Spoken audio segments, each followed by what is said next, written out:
Hello, everyone, and Sat Sri Akal. I'm Sonia Dhami, joining you from Cupertino in California. And it is my pleasure to welcome you to our second virtual tour of Sikh treasures around the world. We are again super excited to be here with you and experience Sikh history, which is preserved in some of the iconic churches in London, and some that is within the context of these physical spaces.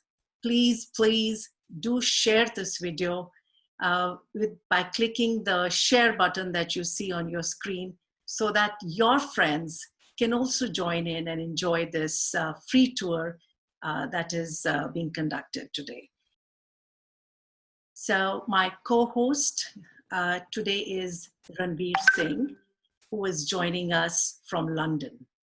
He is the passionate founder of the community initiative, A Little History of the Sikhs, which brings alive for us Sikh history in London. So welcome to the show, Ranveer. Please also tell us the itinerary that you have planned for us today. Waheguru Ji Ka Khalsa, Waheguru Ji Ki Fateh. Thank you very much, Sonia Ji, for that introduction. So, welcome to the streets of London. As we said in our first series, they reveal a wealth of Sikh and Anglo-Sikh history based on a long relationship between the Sikhs and the British. So, yes, I'm Rav Singh, Ranveer, and I started these Sikh tours around London sites around 6 years ago. And welcome to the streets of London. Before we get started, for all of those who have joined us, we have a little video for you. It's only 2 minutes in length, and by that time, hopefully, we'll have some of our late Punjabi time stragglers join us as well. So let's start with the video.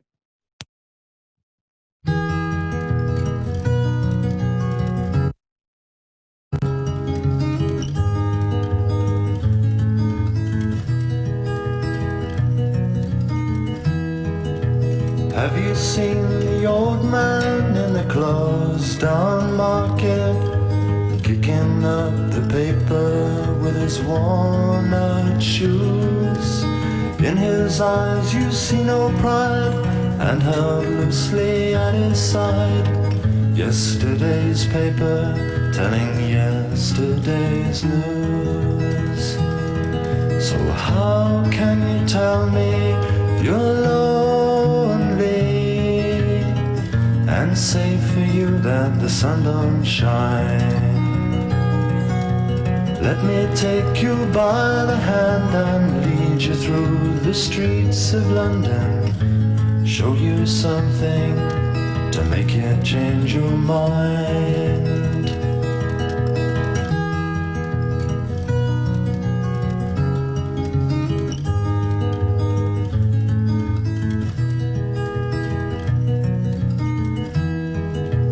Let me take you by the hand and lead you through the streets of London, show you something to make you change your mind.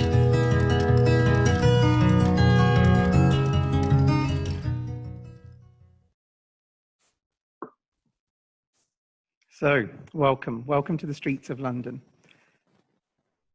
Just going here. Now, this is a governance map of London, and it shows the historic city of London here. I'm just going to put my little pen on, laser pointer. So the city of London here in the centre, and it's surrounded by these 32 boroughs of Greater London, and all of them are listed. Now, for those international visitors, those who land at Heathrow Airport, and for most of the Punjabi diaspora around the world, this is probably the most famous location, and they think that this is London, which is the town of Southwark within the London borough of Ealing. And that is historically where a large concentration of the Punjabi community have settled. As I've said before, I don't live in the west of London. I live over in the east, in the London borough of Redbridge, for having grown up in Newham here. And in Redbridge, we also have a connection to Punjab, slightly smaller. It's called Little Lahore. So in the west, we have Little Punjab. And in the east of the city, we have Little Lahore around Ilford, which is in the south of the borough. But today's tour, we're going to go into the centre. and we're going to look at some of our boroughs that we looked at in tour 1. And these are those. So in the centre of the borough, in the centre of London, we have the City of London, which is the historic 1 mile radius. And we'll be visiting a famous church there called St. Paul's Cathedral. We are going to visit the City of Westminster again, but here we'll be looking at the Abbey. We will visit Kensington and Chelsea, and here we're going to visit 3 churches on the tour today. We're going to visit Kensal Green Cemetery and the West London Crematorium.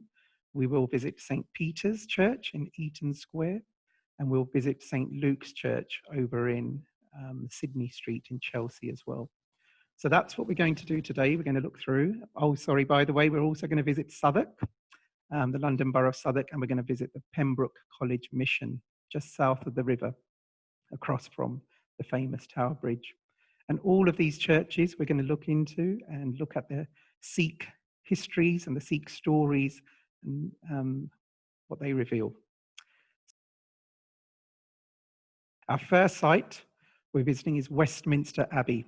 Now, Westminster Abbey is a large Gothic-style church in the city of Westminster, and it's just to the west of the Palace of Westminster, which is also known as Big Ben.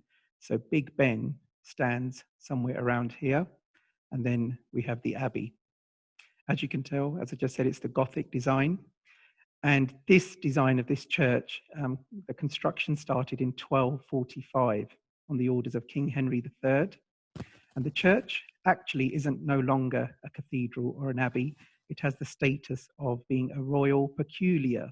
So the Church of England has designated this a royal peculiar, which means it's a church responsible directly to the sovereign.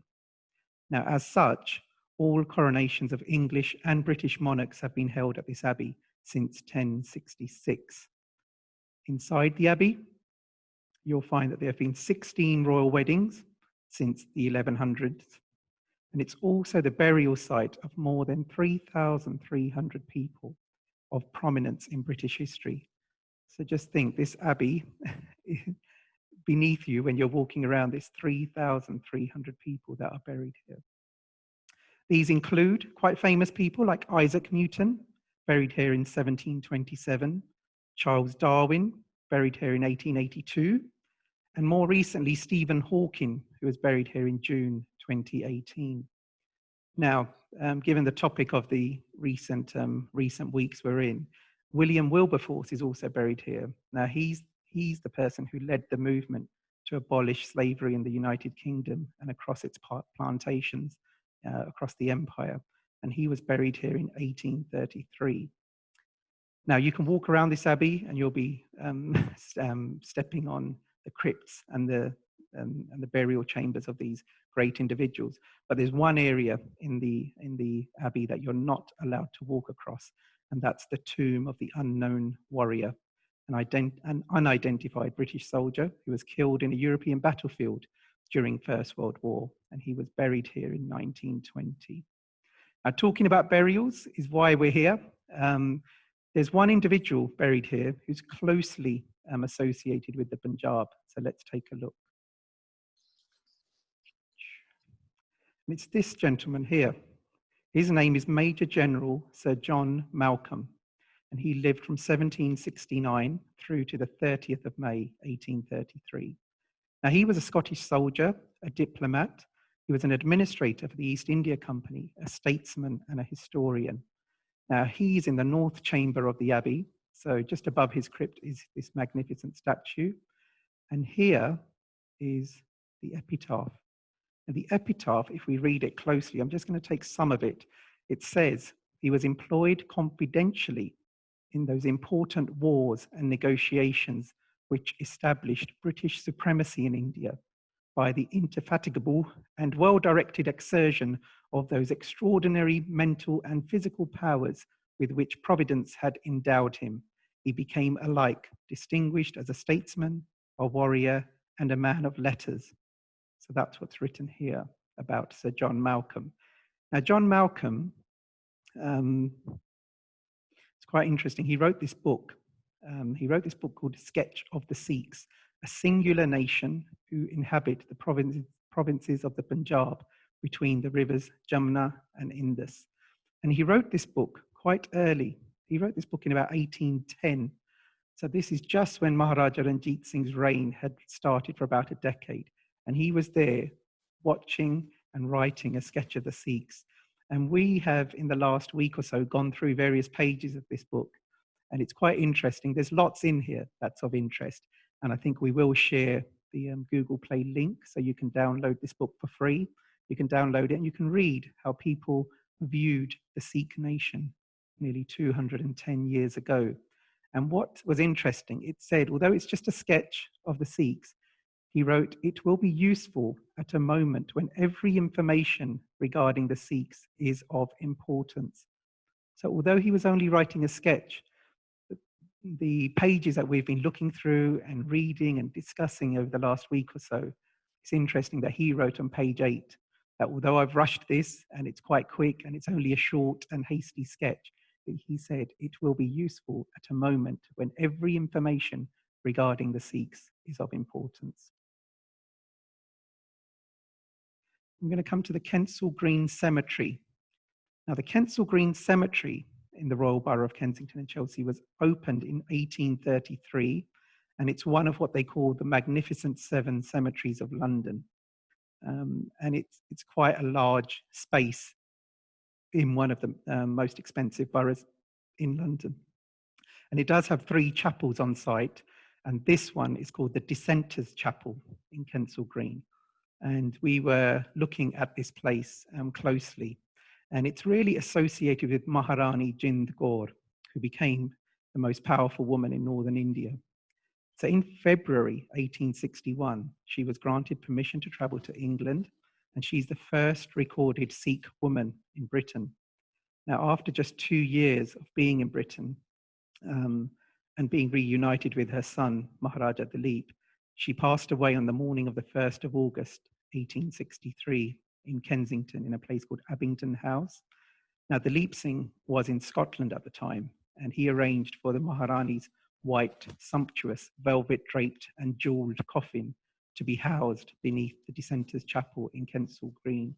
So her coffin was kept here, organised by Dr. Logan, and the Maharani laid in rest here at this chapel through to the spring of 1864. So she passed away in 1863 in August, and until the spring she was laid to rest here, so nearly 6 months, and to allow for Dalip Singh to really make arrangements for her body to be transported back to India for cremation.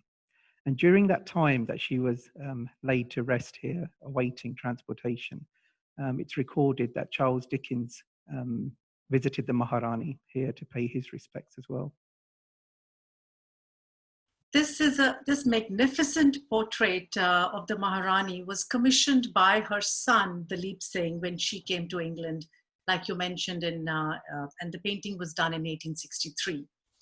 The artist is George Richmond, and I think he impressively captures the beauty, the daring, and the defiance, which is the stuff of legends and folklore about Rani Jind Kaur. In this portrait, she is shown wearing this blue and gold dress, and she's adorned with these fabulous jewels, which she had just received back from the British government when she arrived in England.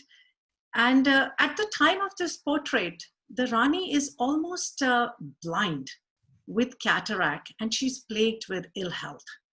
And unfortunately, she dies a year later after this painting is made at the young age of 46 years. And the interesting thing is that she was very reluctant to sit for this portrait. But I am so thankful to God that she did, because it is through this portrait that she is alive in our collective memory today. It is this painting that brings her story alive for us. And for this reason, this is a very important painting because of the critical role that it plays in reviving the memory of Maharani Jind Kaur in Sikh history. And going forward, it underlines to me the need for all of us to commission our contemporary artists to paint the women that have inspired us in our lives.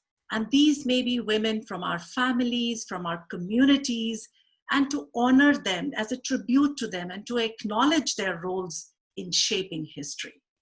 So I want to leave you with a thought here, is to think about how each one of us can shape and preserve these fascinating stories of women from our past and present, because then this is how they will live and continue to inspire our future generations. So do think about this. We're going to head to St. Paul's Cathedral. Now, St. Paul's Cathedral is in the heart of the City of London. It's an Anglican cathedral and it sits on Ludgate Hill. Now, Ludgate Hill is the highest point in the City of London, and originally there was a church on this site in the year 604, so that's a long time ago. Now, the present cathedral dates from the 17th century and was designed by Sir Christopher Wren. And it was part of a major rebuilding programme in the city after the Great Fire of London of 1666. Now, it is the most famous and most recognisable site in London. It has preserved views, so you cannot interfere with the view, and it's dominated the skyline for over 300 years. At 111 metres high, it was the tallest building in London from 1710 to 1963. Now, when we go into this cathedral, we can find various memorials. And again, visiting St. Paul's Cathedral, you'll find the Punjab Frontier Force memorials here. Now, this one, with the angel on the left, it's a sculpted marble memorial. It's on a wall in the cathedral. And what it shows is the angel bearing a cross above a panel with a memorial inscription to officers of the Punjab Frontier Force who are all listed here. Now, as we know, the officers were generally of British descent, or as we say, Anglo-Indians. So maybe they were born in India, but they were of British ancestry. And it's those officers which are memorialized here. And these are the ones who died in the wars with Afghanistan between 1878 and 1880. Now, interestingly, also in St. Paul's Cathedral is this pulpit. Now, the pulpit is where the priest or the head of the church, he would deliver his sermons. And this pulpit was constructed in 1861 in memory of Captain Robert Fitzgerald. And along the bottom here, it tells you that Robert Fitzgerald was part of the Punjab Frontier Force. And also with the Bombay Native Infantry. Now, this was the main pulpit for St. Paul's Cathedral until 1964, interestingly enough. So we have the most prominent church in London on the highest point, and from which they deliver their sermons, was again associated with Punjab, interestingly enough. Now, if we go back to St. Paul's Cathedral, being such a prominent church, the funerals of many famous people have taken place here. Admiral Nelson, who's memorialised at Trafalgar Square, his funeral was held here. The Duke of Wellington, Winston Churchill, Margaret Thatcher, all of their funerals were here. The weddings took place here, Prince Charles and Lady Diana Spencer. And also we have Thanksgiving services for the silver, golden and diamond jubilees of various monarchs. Now, including the celebrations of Queen Victoria's Golden Jubilee in 1887 and Queen Victoria's Diamond Jubilee in 1897. So that's where we're going to go to now. So this is Queen Victoria around the time of her Diamond Jubilee, around 1897. Much older, frailer, and finding it difficult to walk. So as part of the celebrations of her her Diamond Jubilee, this is the scene that is described in many of the historical records. What we find is that the actual ceremony didn't take place, the service didn't take place inside the cathedral. It took place on the steps of the cathedral because Queen Victoria found it very difficult to climb those stairs. So a carriage was driven through the City of London, and on the 22nd of June 1897, the service was held here at St. Paul's Cathedral. Now, this is a painting of that event, and it's by an artist called Andrew Carrick Gow, and it's in the Guildhall Art Gallery, and it describes the scene from a British perspective. Yeah, and we have the priest here delivering the blessing to Queen Victoria, who's seated here. This one is another painting, which is by a different artist, which also shows the time of arrival of the Queen at St. Paul's Cathedral. And this is a huge painting. It's almost 8 feet by 9 feet, and it hangs in the Buckingham Palace today. And the artist is John Charlton, and he was commissioned by Queen Victoria to depict this event of the Diamond Jubilee Parade. And he was given special permission to move up and down the whole processional route so that he could get clear views of the scenes that are unfolding, as well as the uniforms of all the marching contingents within that. So he made a number of sketches, and he presented those to the Queen, who then selected the sketch for this moment of arrival for the final painting. And interestingly, within this painting, the artist also includes himself. So if we move to a close-up of this painting, you see on the left of the painting where the cursor is now. Just doing there that. you have a highlighter. And that's the artist. His name is John Charlton, and he is making sketches of the scene standing next to this policeman behind the railing. So that's an interesting detail over there. And going to the next slide, Rav, if you could have that. Just do that now. Yeah. Mm-hmm. So at the time of this painting, the British Empire is one of the most powerful country on earth. More than a quarter of the world's population is under its dominion. And this procession celebrating the Queen's Diamond Jubilee included representatives of all empire nations. But preceding the royal carriage is this contingent of the Indian cavalry, which you can see in the close-up that we have in the slide on the screen. Now you will see that everyone in this contingent is turbaned, but that does not mean that they are all Sikhs. They also include soldiers of both the Muslim and the Hindu faiths. And you will notice that leading this contingent are British officers, and they too are wearing turbans as part of their ceremonial uniforms. And it just goes to show how the turban was a symbol of honor and prestige, and not just for Sikhs only.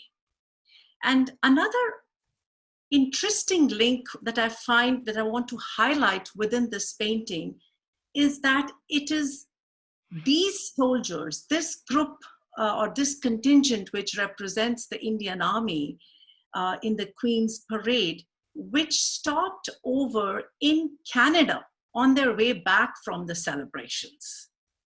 And when they stopped over, they found the country to be very agreeable. And it is they who then become the pioneers of the Sikh migration to North America, opening the way for a successful and thriving Sikh community that today calls Canada and America home. And included within this contingent is an officer soldier called Risaldar Major Hukum Singh, Sardar Bahadur. And he is depicted in uniform with a badge of the Order of British India. And this portrait is by another artist, and whose name is Rudolf Swoboda. And this painting hangs in the Osborne House, which was the residence of Queen Victoria in the Isle of Wight.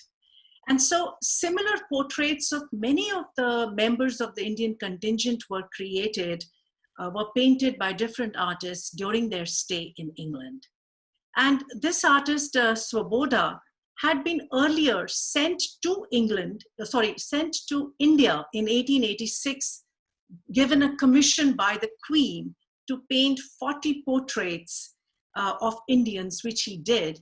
And included in these 40 portraits was one of the magnificent painting of the Maharaja of Kapurthala, Maharaja Jagjit Singh, and also the beautiful portrait of Sardar Bir Singh, who was the minister of the Raja of Naba. And all of these portraits, they hang in the Osborne House. And another interesting piece of information is that it was Rudolf Svoboda who painted the portrait of Bhai Ram Singh, the famous Sikh architect, when he visited England in 1892. So we find that there are these lots of interesting leads which help us uncover events that are related to our history. And I find these 2-3 of these right in this one painting itself.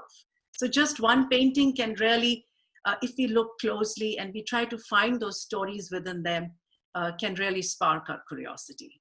So in 1897, videography had just started, and someone, I don't know who, had set up a camera, and let's see what we can find. I won't play all of it, but let's see.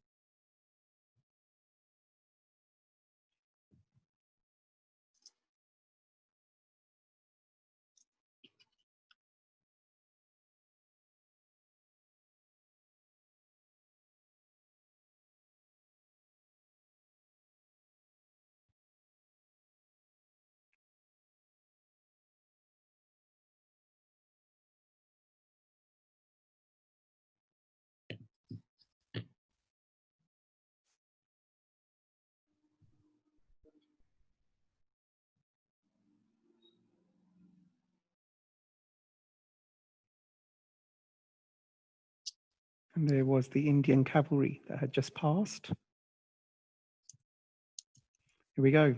Fascinating, from 123 years ago. I'm sure there are some experts within my little history walks who can actually point out which one of these soldiers and which one in the film was this gentleman, Risaldar Major Hukum Singh. So I'll get that on one of my tours, I'm sure, next. St. Peter's Church in Eaton Square. So this takes us back to the Royal Borough of Kensington and Chelsea. And it is here that a little historical event is associated with Prince Victor Albert J. Dalip Singh. Now, Prince Victor was the eldest son of Maharaja Dalip Singh. He was born in England on the 10th of July in 1866. Now, the prince was educated at Eton, and then he went to Cambridge, where he met his first true love, Lady Anne Blanche Alice Coventry. Now, in 1893, Prince Victor succeeded his father as head of the Royal House of Punjab. And in 1898, just 5 years after he became head of the Royal House of Punjab, his marriage took place to Lady Anne Blanche. Now, this event actually rocked Victorian society to its core. It was the first time that an Indian prince had married an English woman of the nobility, because Lady Anne was the youngest daughter of the 9th Earl of Coventry, a great land-owning family, the Coventrys of Croom Court.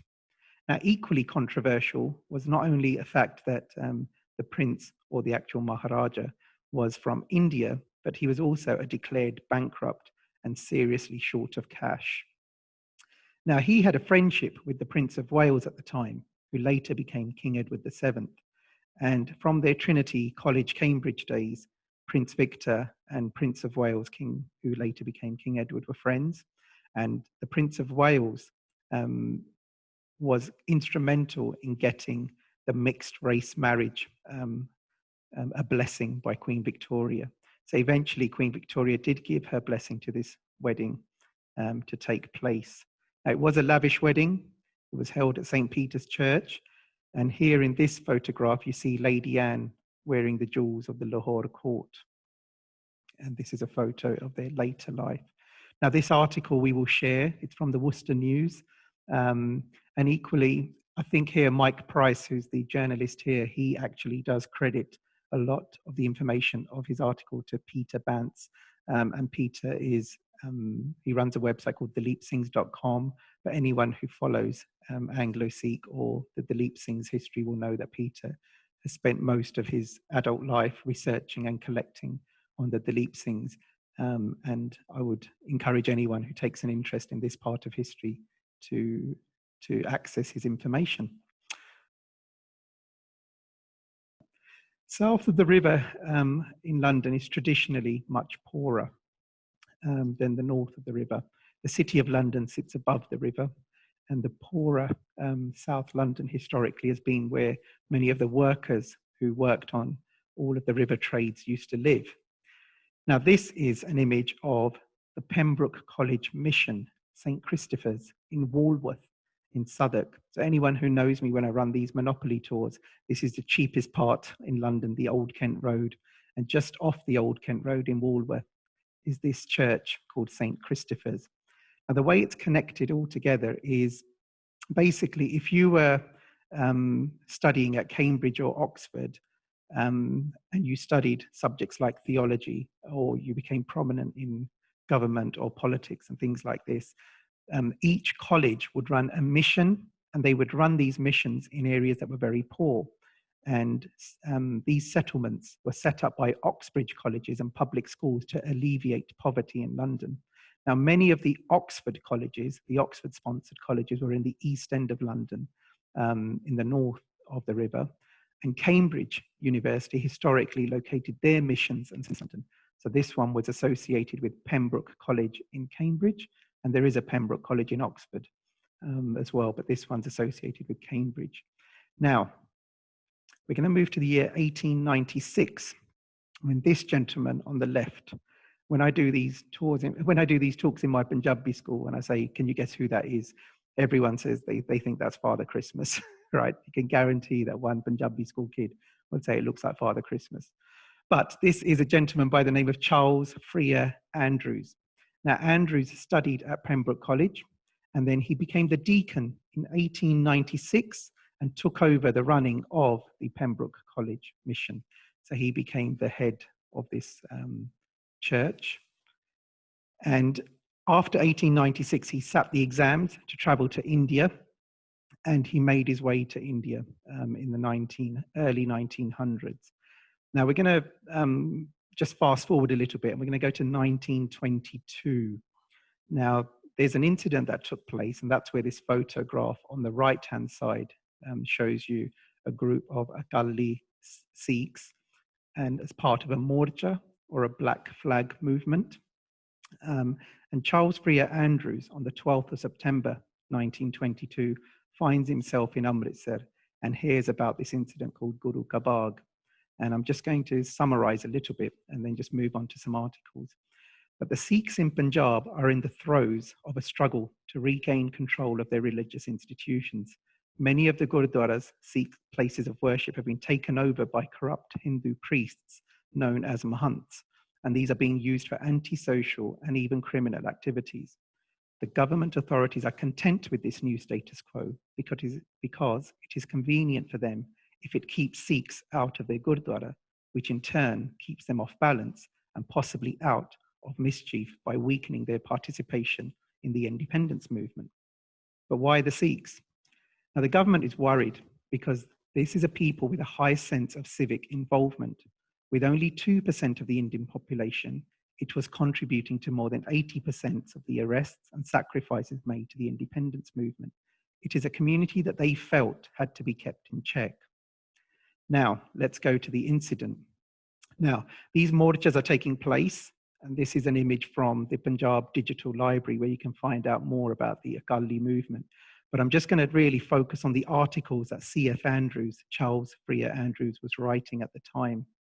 Now, he wrote in one of these articles that was published in the Tribune, which was a British newspaper, and this was on the 19th and 20th of September. So he was sending these reports back to England, not just being printed in India. These were being printed in England.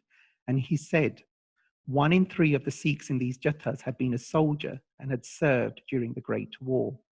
He says, the brutality and inhumanity of the whole scene was indescribably increased by the fact that the men who were hit were praying to God and had already taken a vow that they would remain silent and peaceful in word and deed. The Akalli Sikhs who had taken this vow, both at the Golden Temple before starting and also at the shrine of Guru Ka Bagh, were, as I've already stated, largely from the army. They had served in many campaigns in Flanders, in France, in Mesopotamia, and in East Africa. Some of them, at their own risk, at the risk of their own safety, may have saved the lives of Englishmen who had been wounded.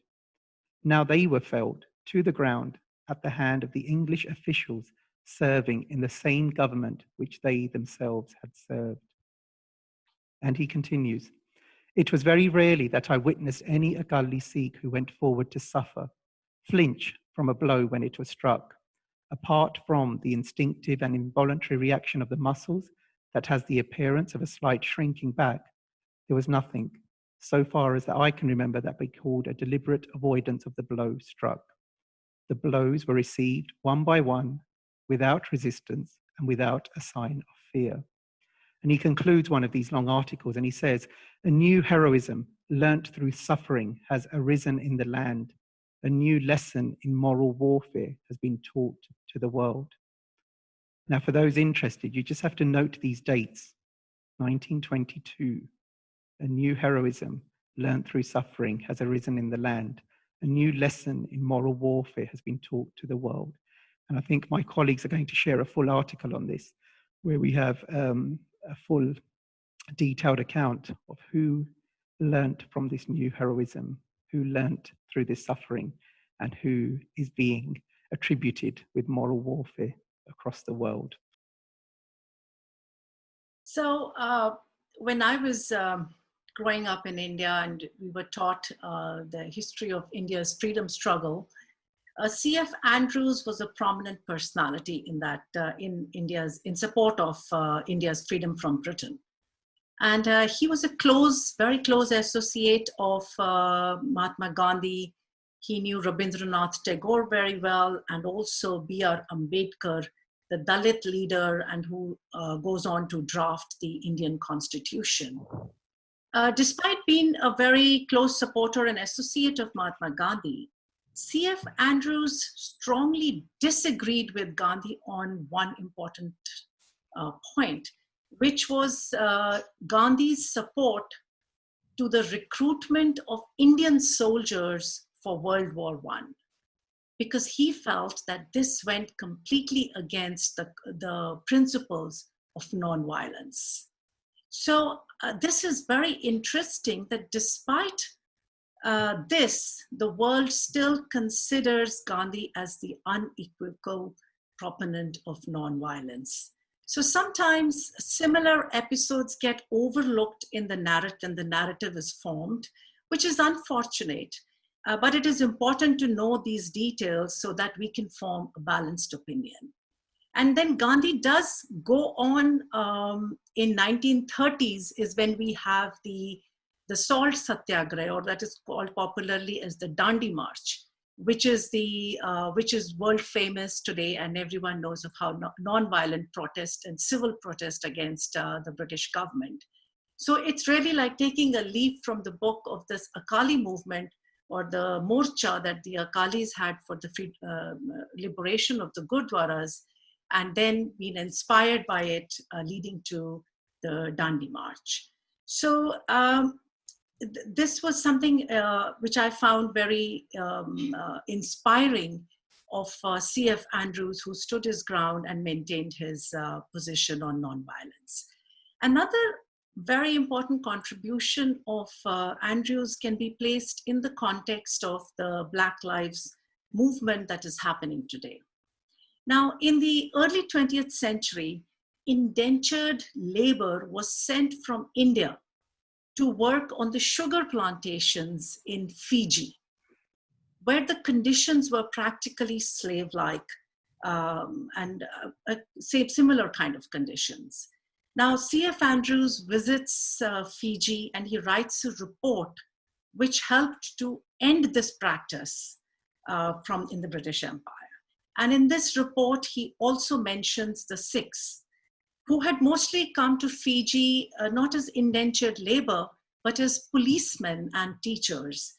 And he writes in the report, which I quote here, and it is there on the slide, was we found an extremely well-conducted Indian police force in Suva, These Indians who were Sikhs were paid a good monthly wage and expressed themselves, on the whole, contented with their position. They had come out under an agreement, but there was nothing about it that was servile. Their passage was quite different from that of the ordinary coolies. They were treated well by the senior officers who spoke highly of their men, unquote. So it is after this report that indenture labor ends in India, going to Fiji. St. Luke's Church in Chelsea. So we're back to the Royal Borough of Kensington and Chelsea. And this is St. Luke's Church. It's the tallest parish church in London, and it's often referred to as Chelsea's Cathedral. Now, we're looking at a time around 1819, 1820. There was a competition to design a church to be built on this piece of land because the congregation was growing at the original church closer to the river. Now, plans for different styles were being submitted, and it was envisaged that the style that we saw earlier at St. Peter's Church, the column-like structures with the very Greek Roman-styled architecture by an architect called John Nash would win. That was the plan, but actually the design that was chosen was by James Savage, and his plans were based on 16th century medieval style of building known as Gothic, which we saw in the first church from 1245. And you see many Gothic designs in Cambridge and Oxford as well, because that's when the universities were being built in the 12, 13, 14, 15 and 1600s. And his design was accepted, and it became the first Gothic revival church to be built in London. The foundation stone was laid in 1820 in October, so around the time of the height of the Sikh Empire, and it was consecrated on the 18th of October in 1824. So this is the image of the outside of the church and one from the inside. Now, it is at this church in St. Luke's that a remarkable monument stands in memory of the Punjab Frontier Force. Now, as we saw at St. Paul's Cathedral, the Punjab Frontier Force was one of the great fighting units of the Indian Army, with a repository of memories and traditions when they carved out this epic reputation on the northwest frontier of Punjab during the Afghan wars in 1878 to 1880. Now, having faced the Sikh armies in 1848 and 1849, the British recognized the Sikh soldiers as formidable warriors, and they began to raise these military units in the province to kind of protect that border with Afghanistan. Now, we fast forward about 100 years in this story, and we get to 1947. Now, for many people listening on this session, you'll know that 1947 was the year of independence for India, but it was also the year of partition of the Punjab. So here you have the Punjab Frontier Force with lots of commemorative memories and traditions held in that border, which is now part of a new country called Pakistan. And there was some anxiety about the preservation of these memorials that had been set up in lots of these garrison churches in the region. Now, people from Punjab, the British officers there, were writing back to Delhi, and they were writing to London to try and find a place for these brasses, plaques, memorials from India. And they weren't getting a very positive response, because I think the situation was that everyone was dividing everything by two and counting everything, so they didn't have time really to receive these memorials. Now, it was this church, St. Luke's Church, that said, okay, we will receive the memorials. And they took hold of the memorials. And when they saw what had arrived, they said, okay, we're going to design a sanctum, and we're going to design a chapel. So the sanctum is at the base of the church underneath, and the chapel is at the front in this side of the church. And this is what it looks like. So you come into the center and you end up in the Punjab Frontier Force Chapel. Now, this chapel, it's in a section of the main church, and it was dedicated on the 3rd of June 1951 by the Bishop of London in the presence of Field Marshal Sir William Slim and General Lord Ismay. Now, General Lord Ismay was the Indian-born British officer and diplomat who was Winston Churchill's chief military advisor during World War II. And interestingly, you go into this chapel and you see this. and it says that this chapel is dedicated to the glory of God and in memory of those officers who served with the Punjab Frontier Force between 1846 and 1947. So 1846 is when the first Anglo-Sikh wars took place, and 1947 is when the British left India. So for all of that period, the officers who had served with their Punjab Frontier Force, their memorials and tablets are placed in the crypt of this church. Now, unfortunately, the crypt doesn't exist anymore. I've been down there. They have two crypts, one for the Punjab Frontier Force and one for the Gurkhas. Now, the Gurkhas do visit, but the Punjab one, I'll talk about it a little later, but that's no longer there. The chapel is there for Punjab, but not the crypts. And you see all these carvings. So this little badge is on every chair, a different badge on every chair. And we'll look through, let me see where. This one here is the colours of the 2nd Punjab Regiment, so Punjab Frontier Force 2. And if you look very carefully, you'll see Punjab 2 here. These glass inscriptions were commissioned in 1999, and I'll talk about those more in a second. Just moving on, showing you some other stuff here. So I think this is a part of the main chair to the 58 rifles.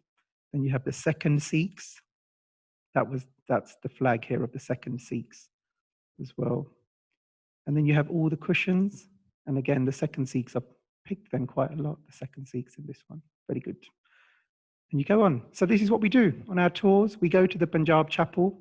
We see the flags that were taken from Punjab and brought here. We see the story of the Punjab Frontier Force here. We see all of these glass panels that were put here since 1999. And then what happened was they made this leaflet, and they said this leaflet has described how this memorial chapel came into being in 1951 and its gradual enhancement over the years by members of the Punjab Frontier Force Association. And they said, now that the association is slowly passing into history, the hope is that the dedication, courage, loyalty, and affection which is apparent here will pass to future generations, both here in England and in Pakistan and India. Now, this gentleman is the last survivor as the grandchild, probably, of one of those memorialized. And he used to attend on his own in November every year and lay a wreath. And since 2010, since our tours have taken place, we now go with him. So he represents the Punjab Frontier Force as a descendant, and we take some of the children from our tours, and we come here every November, and we're given the same opportunity to lay a wreath in memory of the Sikh soldiers that were part of the Punjab Frontier Force, or the Indian soldiers that were part of the Punjab Frontier Force, not just the British officers. So we go through, we do our tours, we look at the carvings, and all of this stuff is from 1880s onwards, and it was brought here in 1947. Every one of these chairs, every one of the cushions, all of the carvings and the memorials, and everything on this wall. When you walk up to the chapel, you see a tablet memorial to Brigadier John Nicholson. I'm just going to hand you over to Sonia ji here for this slide, because she has been to Pakistan, where he is held in quite high regard. Thank you, Rav.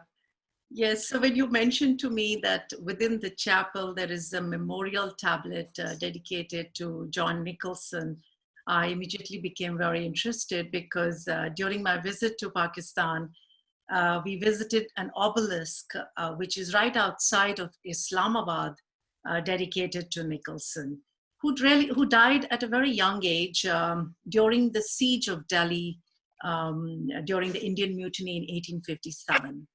Now, after Ranjit Singh, he is also known as the Lion of the Punjab. And his exploits are the stuff of legends, and even today in India and Pakistan. And even the 19th century historians, they have widely eulogized Nicholson as a martyr of British imperialism. And interestingly, the modern historians, especially William Dalrymple, describes Nicholson, I quote, "great imperial psychopath," unquote. So I found this to be interesting. And today in England, as well as in the US, there is a raging public debate about honoring men from the past who represent some abhorrent practices like slave trade or imperialistic violence. And a number of statues have been removed forcibly by protesters. It's happening in England, it's happening in the US. And so it brings to mind that there was a statue of Nicholson installed in Delhi, and which is this statue that you see on the screen. But after India's independence in 1947, the government removed the statue and it was sent back to Northern Ireland from where Nicholson hailed. And today it is, the statue stands in the town of Dungannon at the Royal School grounds in Northern Ireland.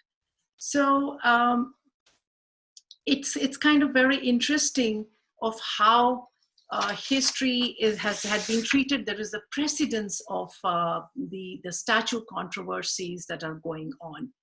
And these depictions really are subject to the narrative that takes hold, and how we need to know both sides of the story for a balanced representation in history, which sadly is lacking. But I think those changes are now coming onwards. So with this, I hand it over back to you, Rav, for the conclusion. Thank you. Thank you, Sonia ji. Yeah, so we said to conclude here, Rav, and I've got in yellow writing, conclude here, Rav. so for me, my final words of conclusion is your words there, Sonia ji, just remind me how I started a little history of the Sikhs.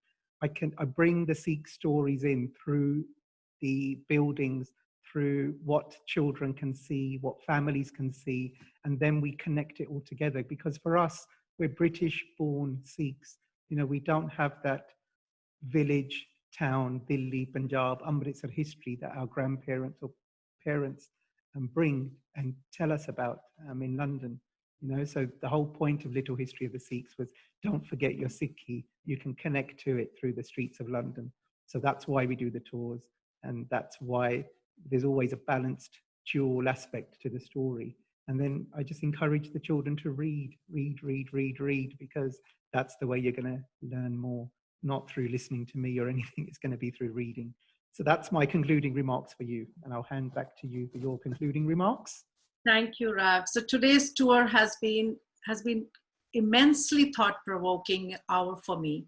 And I think it compels us to look at history with a much wider lens, and which includes not just Sikhs, but also those who influence the course of Sikh history.